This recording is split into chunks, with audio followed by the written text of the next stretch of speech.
রামায়ণ বিশ্বের আদি মহাকাব্য। 24,000-এরও বেশি শ্লোকে সংস্কৃত ভাষায় রামায়ণ সৃষ্টি করেন আদিকবি মহর্ষি বাল্মীকি। এই তথ্যগুলো আমাদের অনেকেরই জানা, যার বেশিরভাগটাই আমরা আমাদের দাদু, ঠাকুমা, দিদিমা এনাদের কাছ থেকে গল্পের আকারে শুনেছি। কিন্তু এখন তো গল্প পড়া বা গল্প শোনার দিন শেষ। ইবুক আর কেন্ডেলের যুগে বাচ্চারা এখন ডিজিটাল মাধ্যমেই গল্প পড়বে বা শুনবে, সেটাই স্বাভাবিক।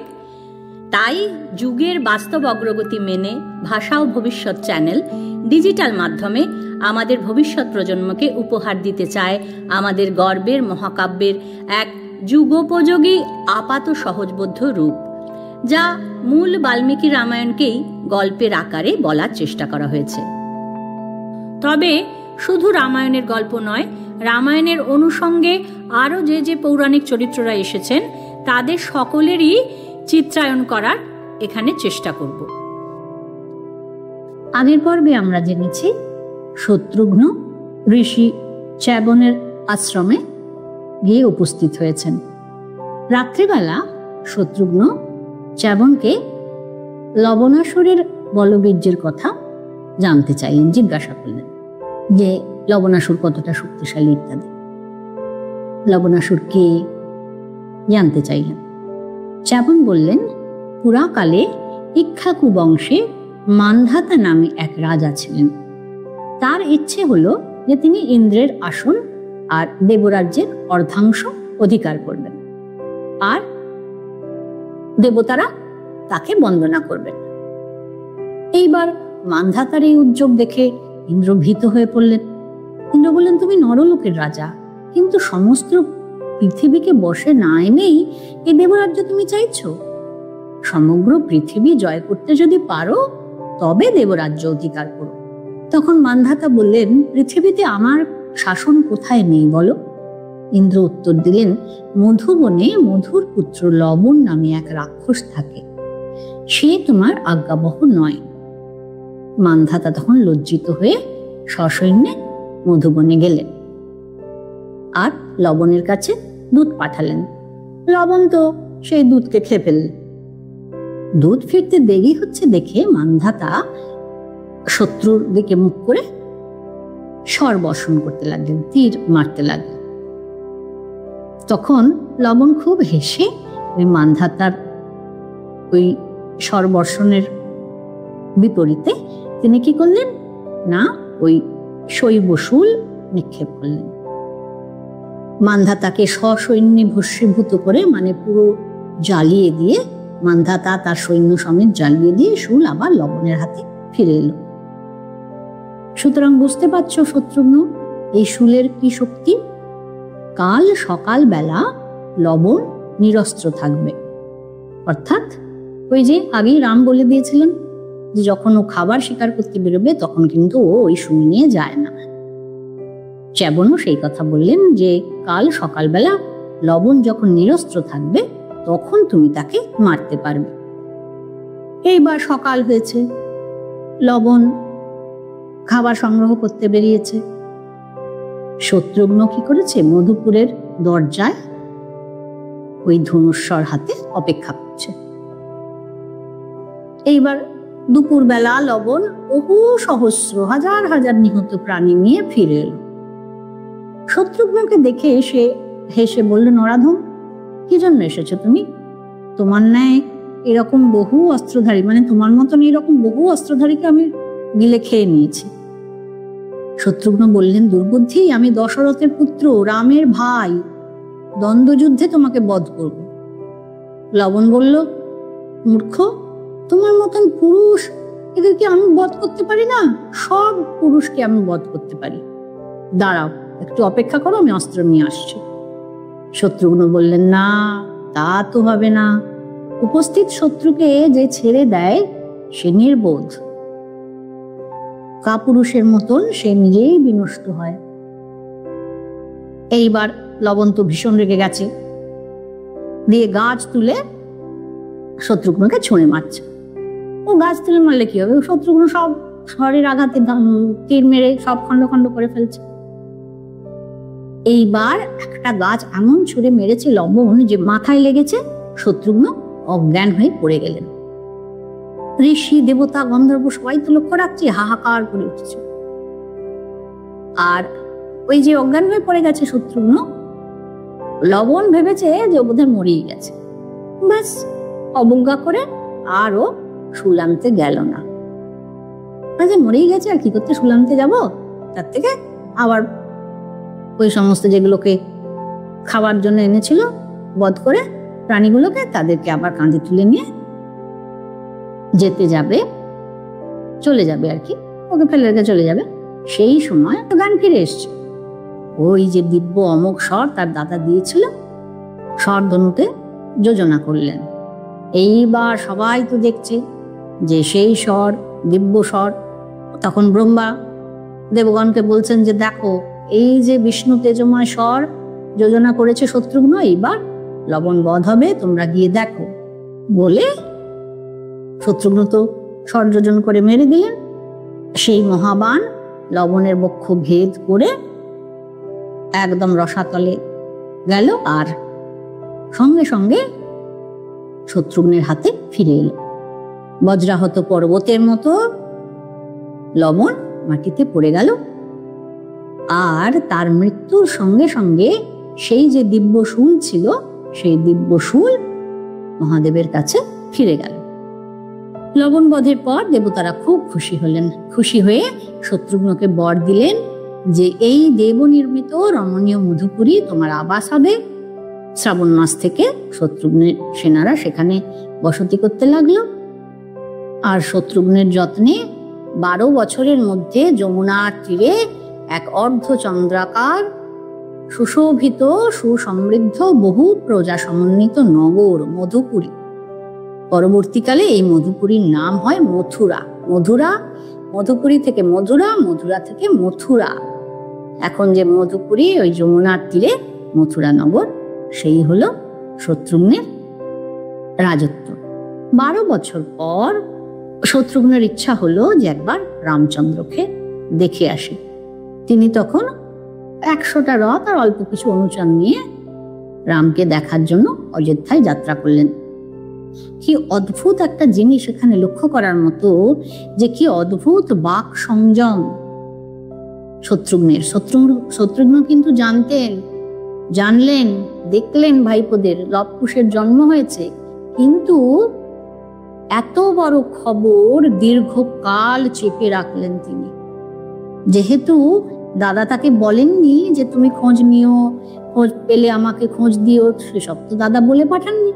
তাই জন্য তিনি এই লবকুশের জন্ম সংবাদ জানা সত্ত্বেও তিনি কিন্তু অযোধ্যায় জানাননি, রামচন্দ্রকে জানালেন না, কাউকে জানালেন না। এত বড় একটা সংবাদ আমরা কোথাও পাইনি। বাল্মীকি কোথাও এটা লিখে যাননি যে তিনি জানিয়েছেন, তার মানে তিনি জানাননি, এটাই ধরে নিতে পারি আমরা। অদ্ভুত বাক সংযম, অদ্ভুত সংযম, শুধু বাক বলে নয়, চারিত্রিক দৃঢ়তা, যে তিনি এত বড় খবরটা দাদাকে জানালেন না। কেন না? দাদা বলেননি, দাদার আজ্ঞা আমি পালন করব, যেটা বলেনি সেটা করব না। এইবার তো পথের মধ্যে 7-8টা যেরকম গ্যাপ দিয়ে যাচ্ছে, একদিনে তো অত দূর অযোধ্যায় যেতে পারবেন না, গ্যাপ দিয়ে যাচ্ছেন, তার মধ্যে একটা তো নিশ্চয়ই বাল্মীকির আশ্রম হবে। তিনি বাল্মীকির আশ্রমে উপস্থিত হলেন। বাল্মীকি তাকে দেখে খুশি হলেন। হয়ে মধুর আলাপের পর বাল্মীকি তাকে বললেন যে তুমি লবণকে বিনাশ করে খুব একটা দুষ্কর কর্ম করেছো, খুব একটা সাংঘাতিক টাফ কাজ করেছো তুমি। তোমার পরাক্রমে জগতের মহাভয় দূর হয়েছে। কারণ লবণকে কেউ মারতে পারছিল না, মহাভয় হয়েছিল। রাবণ বধের জন্য অনেক যত্ন করতে হয়েছিল, কিন্তু তুমি অযত্নেই লবণকে বধ করতে পেরেছো। রাবণ বধের জন্য অনেক কাণ্ড হয়েছে, অনেক পর্ব এসেছে পেরিয়ে, অনেকে গেছে, অনেকে ইয়ে করেছে, কিন্তু এতো একা একদম অযত্নে লবণকে বধ করেছে। আমি ইন্দ্রের সভায় উপবিষ্ট হয়ে তোমার এই যুদ্ধ দেখেছি, আমি তোমার প্রতি অতিশয় প্রীতি হয়েছে। এসো, তোমাকে একটু আদর করি। বলছেন মস্তক আঘ্রাণ করে স্নেহ প্রকাশ করি। ছোট তো অনেক। বাল্মীকি শত্রুঘ্নকে খুব আদর টাদর করলেন যে তুমি একটা এত ভালো কাজ করেছো। সাদরে তার অনুচরদের আতিথ্য গ্রহণ করলেন। এইবার ভোজনের পর, খাওয়ার পর শত্রুঘ্ন রামচরিত গান শুনলেন। বাল্মীকি যা পূর্বে রচনা করেছিলেন, লবকুশ জন্মাবার পরেই তো বাল্মীকি তাদের শেখাচ্ছেন রামচরিত, রামায়ণ, সেটা গানের মাধ্যমে আমরা প্রথমেই এটা পেয়েছি যে সংস্কৃত বাক্যে ছন্দবদ্ধ হয়ে গানের মাধ্যমে তিনি শিখিয়েছিলেন। কাকে শিখিয়েছিলেন? লবকুশকে। এই রামচরিতের প্রত্যেক অক্ষর সত্য, যা ঘটেছিল তারই যথাযথ বর্ণনা। শত্রুঘ্ন যেন সংজ্ঞাহীন হয়ে সজল নয়নে ঘন ঘন নিঃশ্বাস পেল। তো সব জানে, বলছে তো যে প্রত্যেকটা ঘটনা জিজ্ঞাসা করছে শত্রুঘ্ন আর তার যাত্রীরা যে কি আমরা কোথায় আছি, যা ঘটেছিল সেটাই একটা গান, স্বপ্নের মতন আমরা শুনছি। তারা শত্রুঘ্নকে বললেন, মহারাজ আপনি বাল্মীকিকে জিজ্ঞাসা করুন যে গানের রচয়িতা কে। শত্রুঘ্ন বললেন, না, আমরা এটা করতে পারি না, এটা জিজ্ঞাসা করতে পারি না। আশ্রমে বহুবিধ আশ্চর্য ব্যাপার ঘটে, কিন্তু কৌতূহল বশে আমরা মহামুনিকে এমন প্রশ্ন করতে পারি না। শত্রুঘ্ন সারা রাত জেগে জেগে ওই গানের কথা ভাবতে লাগলেন। সকাল হলো, তিনি বাল্মীকিকে প্রণাম করে অযোধ্যার দিকে যাত্রা করলেন। রামের কাছে গেলেন। রামের কাছে উপস্থিত হয়ে শত্রুঘ্ন বললেন যে আপনার আজ্ঞায় আমি লবণবধ করেছি, মধুপুরীতে বসতিও স্থাপন করেছি, 12 বছর আপনাকে দেখিনি।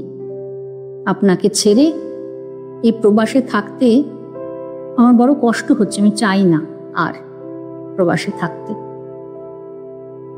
রাম বললেন, তুমি বিষণ্ণ হও না, কষ্ট পেও না।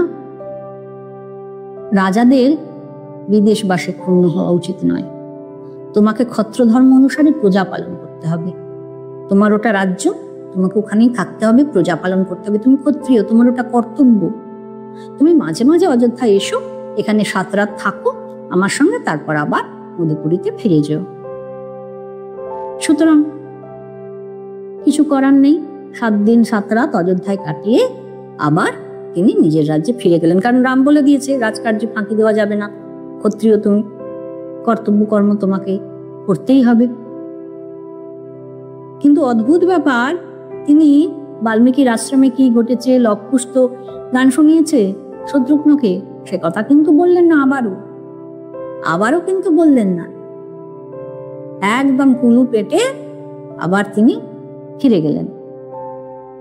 শত্রুঘ্ন চলে গেল, রাম অন্যান্য ভাইদের সঙ্গে সুখে রাজ্য পালন করছে। একদিন এক ব্রাহ্মণ তার মৃত ছেলেকে কোলে করে নিয়ে এসে রামের কাছে এসে বললেন, মহারাজ আপনার পাপে আমার ছেলে অকালে প্রাণ হারালো। পাশাপাশি কোনো রাজ্যে কেউ এমন অকালে প্রাণ হারায়নি। আপনি নিজে কোনো পাপ কাজ করেছেন, নয়তো আপনার রাজ্যে অন্য কেউ কোনো পাপ কাজ করেছে যার কোনো প্রতিকার আপনি করছেন না। আমি কখনো মিথ্যা বলিনি, হিংসা করিনি, অন্য কোনো পাপ করিনি। তাহলে এই রাজ্যে এই রকম হলো কেন? আমার একমাত্র পুত্রকে আমি মৃত দেখছি কেন? কি করে হয়? হয় তুমি আমার বালককে জীবিত করো, নতুবা আমি পত্নীর সঙ্গে রাজোদ্ধারে মরব। তুমি ব্রহ্মহত্যার পাপভাগী হবে। রাজার দোষেই প্রজারা বিপদগ্রস্ত হয়। রাজা অধর্মচারী হলে প্রজা মরে। রাজার দোষেই এই বালকের মৃত্যু হয়েছে, এইসব বলে তিনি বিলাপ করতে থাকছেন। রামেরও খুব দুঃখ হয়েছে। রাম বৃদ্ধের কথায় বিচলিত হয়ে খুঁজতে বেরোলেন কে কোথায় কি পাপ কাজ করেছে। সবাইকে ডাকলেন, মার্কণ্ডেয়, কাশ্যপ, গৌতম, নারদ, ওদিকে বশিষ্ঠ, আরো সমস্ত ঋষিরা, ভাইরা সবাই এলেন। সবাইকে রাম ডেকেছে। রাম বালকের অকাল মৃত্যুর কারণ সবাইকে জিজ্ঞাসা করলেন। নারদকে জিজ্ঞাসা করলেন। নারদ বললেন, সত্যযুগে কেবল ব্রাহ্মণরাই তপস্যা করতেন, তখন অকাল মৃত্যু ছিল না। ত্রেতা যুগে ক্ষত্রিয়রাও তপস্যায় প্রবৃত্ত হলেন, ব্রাহ্মণ আর ক্ষত্রিয়ের মধ্যে বিশিষ্টতা রইল না, সেই জন্য তখন চাতুর্বর্ণ স্থাপিত হলো। এই সময়ে অধর্মের এক পাদ পৃথিবীতে এলো। ত্রেতা যুগে ব্রাহ্মণ ও ক্ষত্রিয়ের শুশ্রূষা করাই বৈশ্য শূদ্রের, বিশেষত শূদ্রের কর্ম হলো।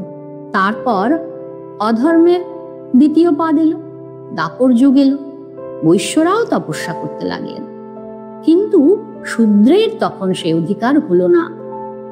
হীনবর্ণ শূদ্রেরা ভবিষ্যতে কলিযুগে ঘোর তপস্যা করবে, কিন্তু দাপরে তাদের পক্ষে তপস্যা পরম অধর্ম। মহারাজ, তোমার রাজ্যে কোনো দুর্বুদ্ধি শূদ্র সে তপস্যা করছে, সেই পাপেই এই বালক মরেছে।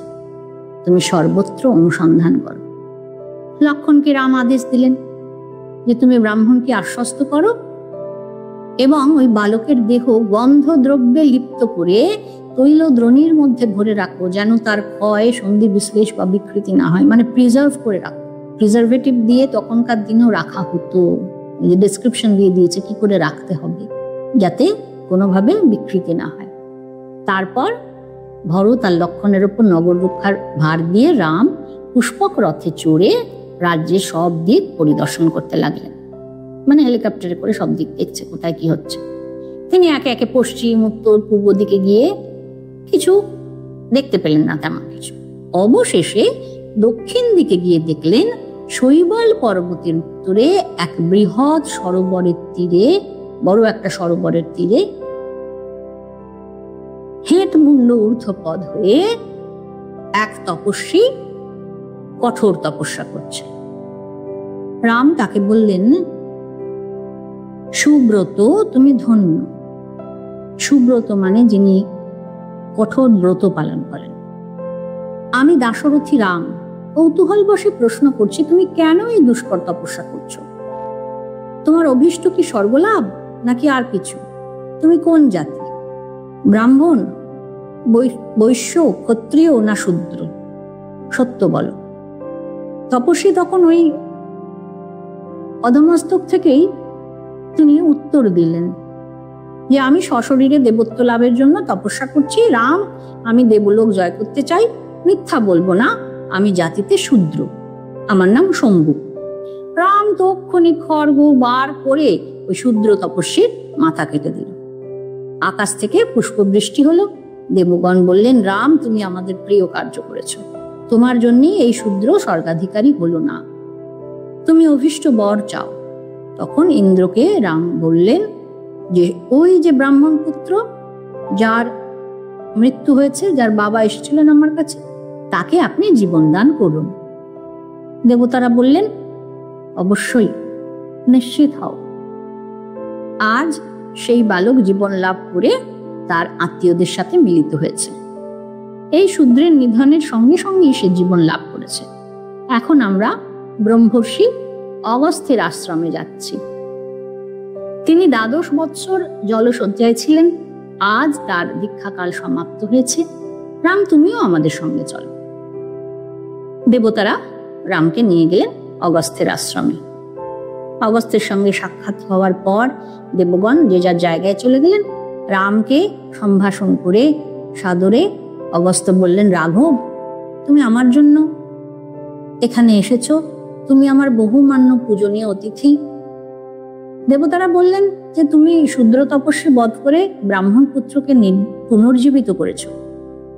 আজ রাতে তুমি আমার কাছে থাকো, সকালে যেও। তুমি নারায়ণ, তুমি সর্বদেবের প্রভু। বিশ্বকর্মার নির্মিত এই সকল দিব্য আভরণ তোমাকে আমি দিচ্ছি, তোমার দিব্য দেহে ধারণ করো। কি অদ্ভুত ব্যাপার যে তখন সমাজে কি অদ্ভুত বিধান ছিল যে রামচন্দ্র এই একটা নিষ্ঠুর সিদ্ধান্ত নিলেন। শুধুমাত্র শূদ্র হওয়ার অপরাধে তিনি শম্ভুককে বধ করলেন। শম্ভুককে বধ না করলে কি হতো? ব্রাহ্মণরা তাকে আদর্শভ্রষ্ট আখ্যা দিতেন। এই আদর্শভ্রষ্ট আখ্যার ভয়ে তিনি নিজে বনবাস নিয়েছিলেন, সীতাকে নির্বাসন দিয়েছিলেন। একজনকে বিনা অপরাধে, বলা যায় বিনা অপরাধেই তিনি খুন পর্যন্ত করলেন। সীতাকেও বিনা অপরাধে তিনি নির্বাসন দিলেন। এবং আরেকজনকে শুধু শূদ্র হয়ে জন্মেছে, শূদ্রের তপস্যার অধিকার নেই, সেই জন্যে তিনি তাকে বধ করলেন। একদম পরিষ্কার খুন।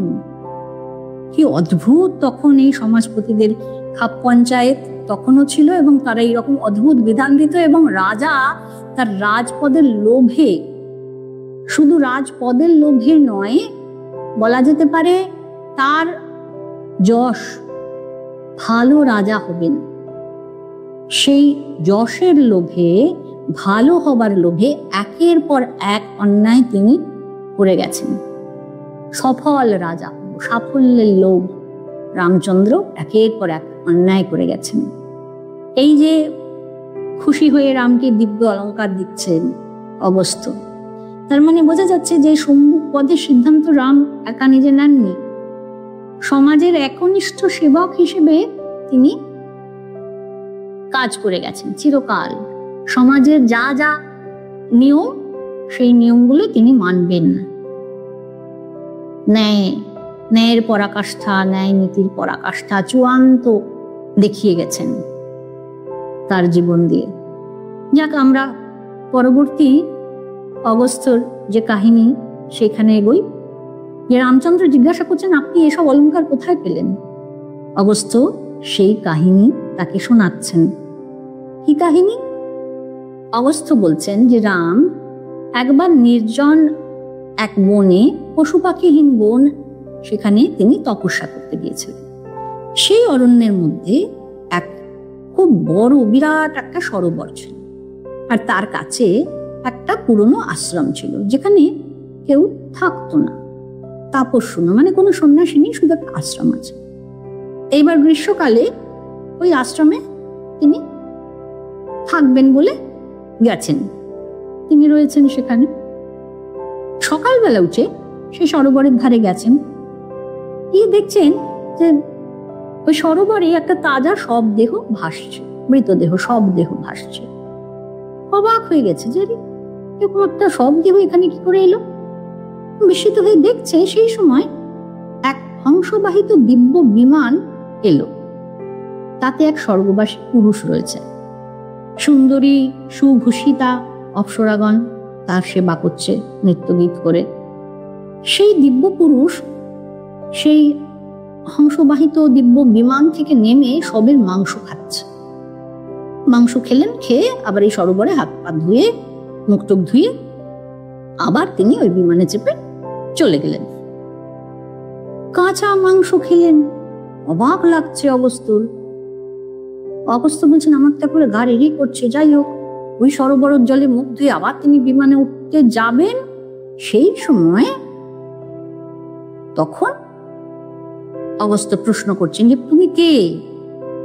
এইরকম দেবতুল্য তোমার রূপ, কিন্তু তুমি এরকম মাংস খাচ্ছ কাঁচা, এটা মৃতদেহের মাংস খাচ্ছ, তুমি কিছু একটা ব্যাপার তো নিশ্চয়ই আছে, তো তুমি ইচ্ছে করে করছো না।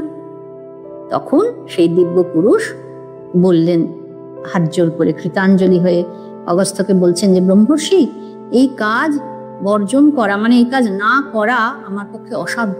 আমি বিদর্ভ রাজ সুদেবের ছেলে শ্বেত, ছোট ভাই সুরথকে রাজ্যভার দিয়ে 3000 বছর আমি তপস্যা করতে গিয়েছিলাম। এই 3000 বছর তপস্যা করে আমি ব্রহ্মলোক প্রাপ্ত হয়েছি। এই 3000 বছর তপস্যা করে ব্রহ্মলোক প্রাপ্ত হলাম ঠিকই, কিন্তু আমার ক্ষুধা তৃষ্ণা গেল না, কারণ আমি দান ধ্যান করিনি। ব্রহ্মা বললেন, তুমি কেবল তপস্যাই করেছো, কিছু দান ধ্যান করনি, তাই তুমি এখনো ক্ষুধ পিপাসার অধীন হয়ে আছো। এখন তুমি নিজের সব মাংস আহার করো। এই বনে যখন অগস্ত্য আসবেন, তখন তুমি এই গর্হিত আহার থেকে মুক্ত হবে। ব্রহ্মর্ষি, সেই অবধি আমি এই গর্হিত আহার করছি, আপনি অগস্ত্য, কারণ আর কেউ এই বনে আসতে পারে না। আমি এই ধন, অস্ত্র, আভরণ, বিবিধ ভোগ্য বস্তু আপনাকে দান করছি। আপনি প্রসন্ন মনে তা গ্রহণ করে আমাকে ত্রাণ করুন। সন্ন্যাসী তো নেবে না, ঋষি সন্ন্যাসী ঋষিমুনিরা এ সমস্ত ঐহিক বস্তু নেন না, কিন্তু এটি যদি তিনি গ্রহণ না করতেন তাহলে ওই শ্বেত উদ্ধার পেত না। তিনি এটা গ্রহণ করলেন। সমস্ত ওই অলঙ্কার শ্বেতের কাছ থেকে তিনি গ্রহণ করলেন। শ্বেত ওই অলঙ্কার দিয়ে মুক্ত হলেন, আশীর্বাদ করলেন তিনি অগস্ত্য শ্বেতকে। সে আশীর্বাদে তিনি মুক্ত হয়ে স্বর্গে গেলেন।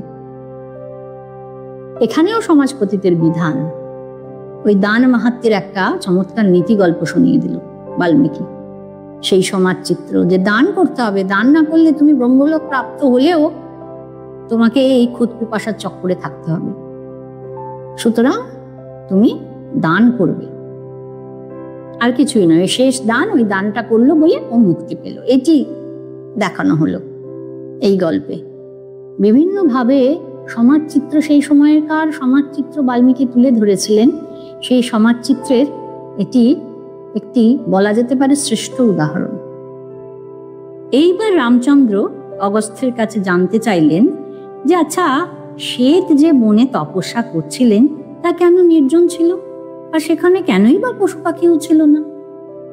এইটা তো রামের মনে প্রশ্ন হতেই পারে, এবং তিনি সেটি অগস্ত্যকে জানতে চাইলেন যে কেন এরকম একটা অদ্ভুত ব্যাপার কেন।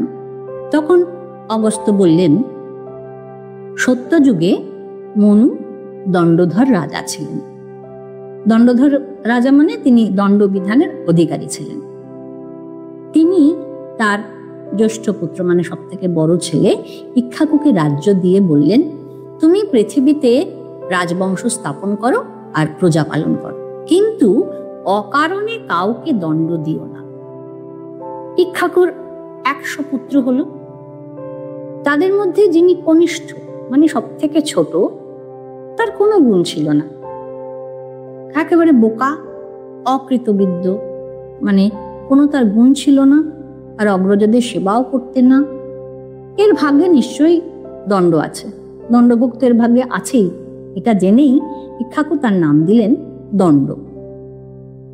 তারপর তিনি বিন্ধ্য আর শৈবল পর্বতের মধ্যবর্তী যে অংশ, সেই জায়গায় মধুমন্ত নামে এক নগর নির্মাণ করে দণ্ডকে সেখানকার রাজা করে দিলেন।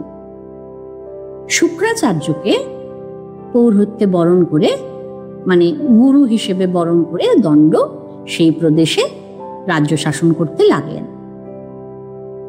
একবার রমণীয় চৈত্র মাসে দণ্ড শুক্রাচার্যের আশ্রমে গেলেন।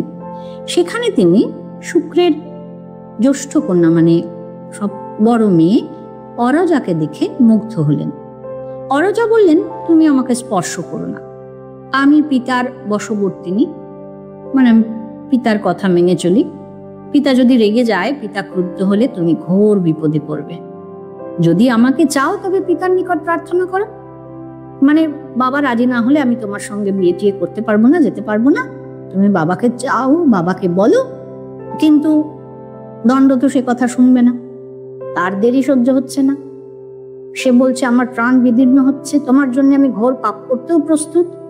এই বলে তিনি সবলে অরজাকে গ্রহণ করলেন, অর্থাৎ ধর্ষণ করলেন, তার মত ছাড়াই তাকে গ্রহণ করলেন, এবং তার পাপ মনোরথ, পাপ ইচ্ছা, অন্যায় ইচ্ছা পূরণ করে তিনি ভুল লুণ্ঠিতা অরজাকে সেখানে ফেলে তিনি নিজের নগরে ফিরে এলেন।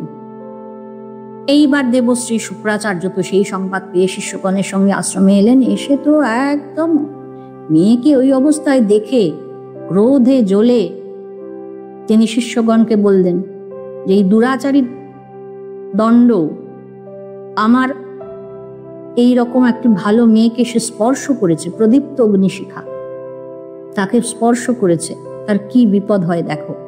7 দিনের মধ্যে এই দণ্ডের এই যে রাজ্য ইন্দ্র সৃষ্টি করেছেন, সেখানে এমন ধুলোর বৃষ্টি হবে যে সে সমস্ত রাজ্য তার বিলুপ্ত হয়ে যাবে।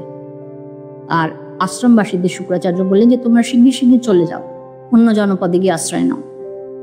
আর অরজাকে বললেন, তুমি সমাধিতে নিবিষ্ট হও, মানে ধর্মকর্মে মতি দাও, দুঃখ করো না। যেভাবে আমরা নিজেদের শোক কাটাই ঠিক সেইভাবে তিনি বললেন যে তুমি সমাধিতে নিবিষ্ট হয়ে সরোবরের তীরে এই আশ্রমে থাকো। যে সকল প্রাণী ওই 7 রাত্রি তোমার সঙ্গে থাকবে তারা ধূলিবর্ষণে নিহত হবে না, মানে ওই আশ্রমটুকু ছাড়া সব জায়গায় ধ্বংস হয়ে যাবে, কিন্তু তোমার কিছু হবে না, তুমি এখানে থাকো। অরজা দুঃখিত মনে পিতার আজ্ঞা গ্রহণ করলেন। শুক্রাচার্য অন্য জায়গায় চলে গেলেন। 7 দিনের মধ্যে ওই দণ্ডের রাজ্য পুরো ধুলো হয়ে গেল। এই যে বিন্ধ্য পর্বত আর শৈবলের মধ্যে যে ভূমি তুমি দেখছো রাম, এইটি দণ্ডের রাজ্য ছিল। সত্যযুগে ব্রহ্মর্ষি শুক্রাচার্যের ফলে এটি বিধ্বস্ত হয়ে যায়, সেই জন্য এখানে কেউ থাকে না। এখানে একটি পশু পাখি প্রাণী কিচ্ছু নেই, এবং এই দণ্ডের রাজ্য ছিল বলে তার নাম দণ্ডকারণ্য। আর এখানে তপস্বীরা এখন থাকেন, সেই জন্যে এর নাম হয়েছে জনস্থান। সাধুরা থাকে তো, তাই জন্য এর নাম জনস্থান। অগস্ত্যের আশ্রমে একটি রাত কাটিয়ে পুষ্পক রথে চড়ে রাম ফিরে এলেন অযোধ্যায়। যদি কারো রামায়ণের এই গল্পগুলো শুনতে ভালো লাগে তাহলে চ্যানেলটাকে সাবস্ক্রাইব করবেন আর ভিডিওটাতে লাইক করবেন, ভিডিওটা শেয়ার করবেন। পরের পর্বে আমরা আরও খানিকটা রামায়ণের গল্প শুনব, আরও রামায়ণের চরিত্রদের সঙ্গে পরিচিত হব। আমি তানিয়া আবার আসব রামায়ণের গল্প আর রামায়ণের চরিত্রদের নিয়ে।